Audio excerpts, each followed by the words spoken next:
My family's ranch has stood tall for over 150 years, long before the HOA, the cookie cutter homes, or even the paved roads out here.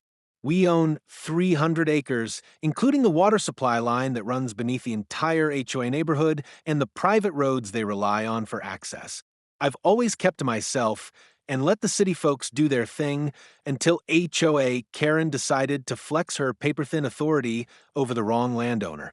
It started when Karen demanded that I register my ranch with the HOA. I laughed it off, kindly explaining that my land predates the HOA and is completely independent. That didn't sit well with her.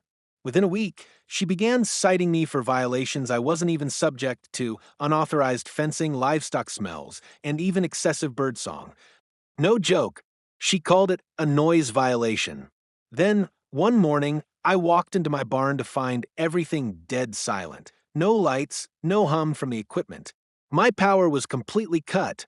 I later found out Karen had filed a fraudulent complaint with the county, claiming my property was abandoned and unsafe. Using that, she managed to convince a utility contractor, who just assumed she had the authority, to shut off my ranch's power. That was the last straw. What Karen didn't know is that the HOA's water pipes run directly through my land. So do their gas lines and fiber optic cables. The general store that serves their entire gated neighborhood, also mine. The propane truck they rely on for heating, my company. I've quietly owned or supplied over half the infrastructure they take for granted. So I made a few calls. Within 48 hours, the HOA's gas deliveries were delayed.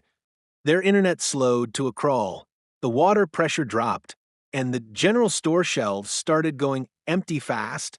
Panic spread like wildfire. Karen showed up on my front porch, red-faced and demanding I restore services immediately.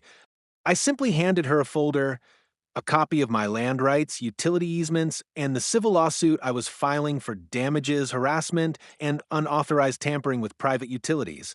The power to my ranch was back on that afternoon. Karen was forced to resign 2 weeks later. The HOA board issued a public apology, and the new leadership has since asked me, politely, for a formal partnership agreement to prevent any future misunderstandings. I didn't need revenge. I just flipped the switch on the system she thought she controlled.